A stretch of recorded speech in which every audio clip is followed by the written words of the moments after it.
Welcome back to our talks on how to avoid bias from unmeasured confounders. In the first presentation, we introduced the basic notation in which the unmeasured confounder X gives rise to both treatment and disease. The most general method for dealing with unmeasured confounders is randomization. If you have random allocation of treatments, by definition, there's an expectation of zero correlation with any covariate, whether it be measured or unmeasured. So we considered in the second talk the use of self-matching, and here the constant factors within an individual over time are removed from the equation of confounding by matching on the individual. So we compare treated and untreated periods within a single individual's experience and amalgamate that over all of the observation. Today we're going to talk about proxies. Proxies are measured covariates that serve as stand-ins for the unmeasured covariates that we're trying to control for. In order to get a handle on what makes a good proxy, I'd like to turn to a definition from our sister discipline of econometrics. The econometrician considers the proxy variable in relation to the true variable that's being measured, and also in relation to an outcome, which in our case would be treatment or disease. The econometric definition states that the prediction of the outcome on the basis of the proxy is the same as the prediction on the basis of the proxy and the true value of the covariate.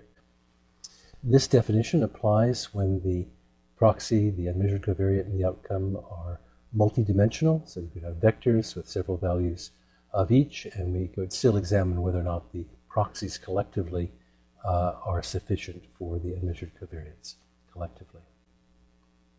The proxy is a correlate of the unmeasured covariate, but it's a special kind of correlate. It's one that captures the predictive power of the unmeasured covariate.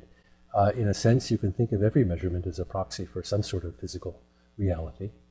We often think of proxies as easy measures of otherwise difficult to measure quantities, easy measures that have some additional error. Proxies can also be measurements of things that we know are simply stand-ins for some other covariate that we'd like to get a hold of. In diabetes, people develop a vascular disease, which is easiest to see if we look in the back of the eye at the retina. Doing photography of the retinal vessels, we can see the beginnings of microvascular disease, which are correlates of vascular disease elsewhere in the body, and they could even be used to represent the degree of progression of diabetes itself. Here's a picture of the retina in a person with early diabetes. There are a few areas of dilatation of the blood vessels, microaneurysms. These are apparent to expert readers. With the progression of the microvascular disease, the appearance of the retina becomes obviously pathological. Between these two extremes, you could create a graded index of microvascular disease. One way that a proxy could arise is by being a consequence of the unmeasured covariate. Block on the proxy to reduce the effect of the covariate. To see what I've done here, first we have to consider that what we mean by blocking. One easy way to imagine it is to consider that we're only analyzing people with selected at a single value of the proxy, and then we're looking at that subpopulation that has the shared proxy value. If we do that, then we reduce the range of variation of X, which is a cause of the proxy, and by extension we reduce the amount that variation in X affects the variation in treatment or disease. We can justify the graying out of those arrows from X to treatment and disease by considering that there are other sources of variation for both. So what really happens when we block on a proxy is that the variation in treatment and disease that's due to the unmeasured covariate becomes a smaller proportion of the variation in treatment and disease overall. A proxy could be a cause of the unmeasured covariate.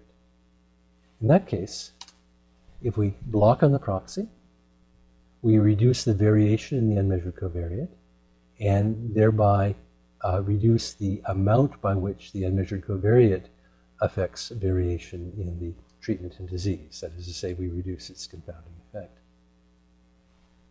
A third possibility is that the proxy could be a consequence of some of the same causes that drive the occurrence of the unmeasured covariates, or change the values of the unmeasured covariates. In that case, if we block on the proxy, we reduce the amount of variation in the common causes of proxy and unmeasured covariate, thereby reducing the variation in the unmeasured covariate, and on down the line, reducing the effect of the unmeasured covariate as a confounder. Thiazolidines are a class of treatment for diabetes. They lower blood sugar, but they also cause different diseases in their own rights. Imagine that we wanted to look at the effect of different thiazolidines on the occurrence of myocardial infarction in diabetes. We'd want to control for the amount of vascular disease that was already present at the beginning of therapy, in particular coronary artery disease. That could be measured with coronary angiography, but that's invasive and expensive. Much less expensively, and in a non-invasive way, we can photograph the retina of the patients and measure the amount of microvascular disease in the retina. Controlling for the retinal vascular disease, we control by proxy for the amount of coronary artery disease. Here's a picture of the true value of a imagined covariate and the proxy value. The true value is on the x-axis and the proxy value is on the y. And each dot represents an individual. So the individual has a value of the truth, value for the proxy, and I've also colored the dots red and blue to represent people who were treated or untreated. The true value is a good discriminator between the treated and untreated individuals. The proxy value is a good discriminator between the treated and untreated individuals. And if we look at the scattergram formed by plotting true against proxy, we see that, that all the points fall across along a diagonal 45-degree line, indicating that the proxy represents the true value very closely. Now, let's look at this figure more closely. We'll zoom in. There. Within a small range of the proxy values, we can look at the proportion of people who are treated and untreated. For an accurate proxy, that proportion is the same as the proportion of individuals treated and untreated within the corresponding small range of the true value. That's to say that if we know the proxy value, the true value adds very little to our knowledge of whether a person is treated or untreated. Now, if we have two proxies for the same unmeasured covariate, we can see that they will be highly correlated with one another, and each of them represents a good predictor of the probability of treatment. If the proxy is measured with substantial error, the situation becomes very different.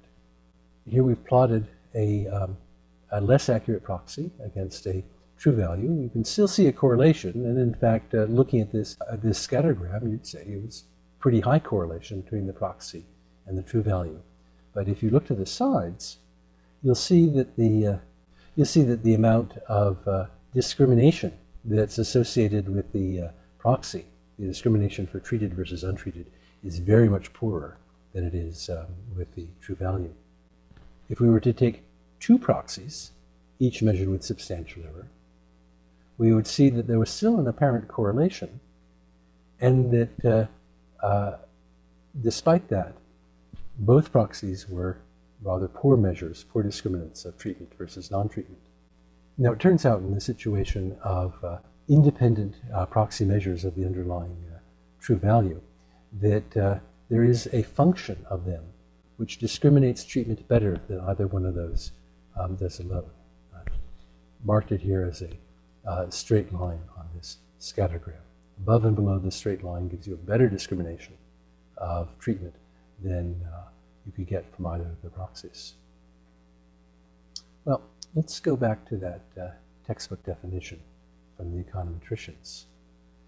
Remember that what they wanted was a proxy which was by itself enough to capture all of the information that we needed about, or could have about treatment, even if we knew the true value. None of the causal diagrams that I've given you really captures that. All of these have a measure which is correlated with the true value, but really can't substitute for the true value in the analysis. So what could the econometricians be thinking about? In order to understand that, we need to think more deeply about the nature of this so-called true value that we're trying to measure. Very often something which seems like a reasonable conceptual measure is in fact composite, that there'll be two pieces or more pieces that belong in it. And you can have the situation in which the different proxies are related to different parts of that conceptual variable. In the case of diabetes, we could imagine hemoglobin A1C.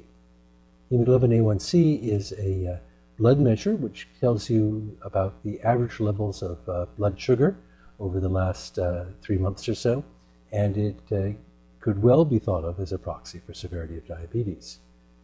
That stands completely separately from the progression of retinal vascular disease, which we've also seen is a proxy for the severity of diabetes. This was our original diagram in which we controlled for retinal vascular disease to prevent confounding that passed through the coronary artery disease. We've said that there is in this idea of severity of diabetes a different thing we can measure, hemoglobin A1C, but that's really completely separate from the vascular disease.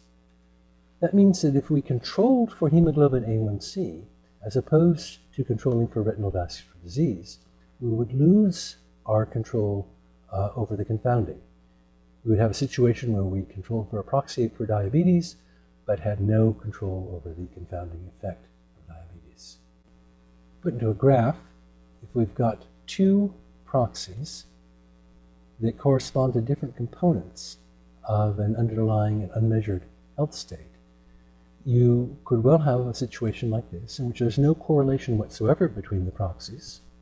One of the proxies is an excellent predictor of treatment, and the other proxy is not a predictor of treatment at all. How do we convert these ideas into a way that would allow us to use proxies to control for unmeasured health states? The basic technique is to form a multivariate model in which we predict the outcome as a function of all of the candidate proxies. In the situation where the different proxies are different measures of the same underlying condition, we'll find that they're correlated, and we'll find that they each add to the prediction of the treatment. If we are led to throw one out, it'll be because it simply turns out to be a function, linear function of the other proxies. If we're in the different situation in which the different proxies correspond to different components of the underlying health state, including them simultaneously in the prediction equation, will lead us to drop out the ones that are correlates of the part of the health state that isn't predictive of treatment, and retain the ones that are. If the predicted quantity is a treatment, you'll see that what we've really done has been to create a propensity score. Propensity scores capture proxies. The existence of multivariate proxies is one of the primary justifications for using rich or high-dimensional predictors in propensity scores in pharmacoepidemiology. Let's look at an example more closely. When you're treating pain with a non-steroidal anti-inflammatory drug, one of the problems is that these drugs as a class, NSAIDs, damage the lining of the stomach. There is a related class of selective NSAIDs which don't harm the stomach nearly as much. For a patient who has a predisposition towards ulcer disease, a doctor would rationally choose the selective NSAID. We can't know what the doctor knows about predisposition to ulcer disease, but we can infer what she knows from her prior use of drugs and her prior giving of diagnoses to patients in other areas. Here we have the prevalence of some diagnoses in two populations of NSAID users. The first are users of the selective NSAID, celecoxib, and the second are the users of the non-selective NSAID, naproxen. The figures, the diagnoses here are a small sample from a very large table of diagnoses. And we see that there are a whole variety of things which are much more common in the celecoxib users than in the naproxen users. And in fact, this, as we go through the hundreds of lines of this table, we see this repeated again and again. The question is whether these collectively could serve as a proxy for the kinds of concerns that the doctor might have about the suitability of treatment. A way to examine this empirically is to actually control for all these factors. These are populations that are created from the one that I just showed you by using propensity score calculation and propensity matching.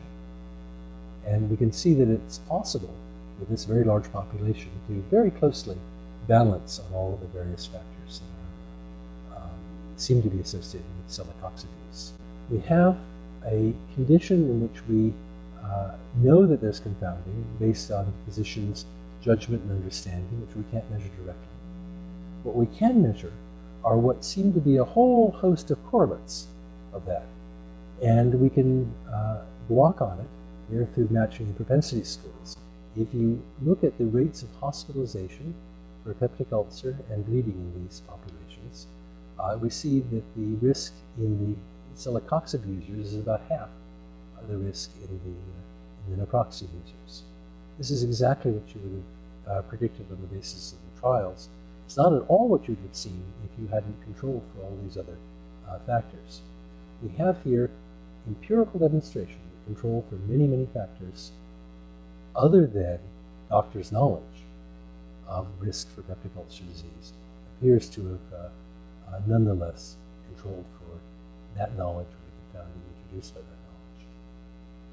A proxy is a correlate of an unmeasured covariate which captures the effects of that covariate for predicting an outcome. There are factors which are strong correlates of unmeasured covariates, which are very weak proxies. Composite proxies, that is once made up of many different characteristics, are often required to capture an unmeasured health state. And propensity scores are one very good way of putting together those multivariate proxies. Thanks very much for following this series.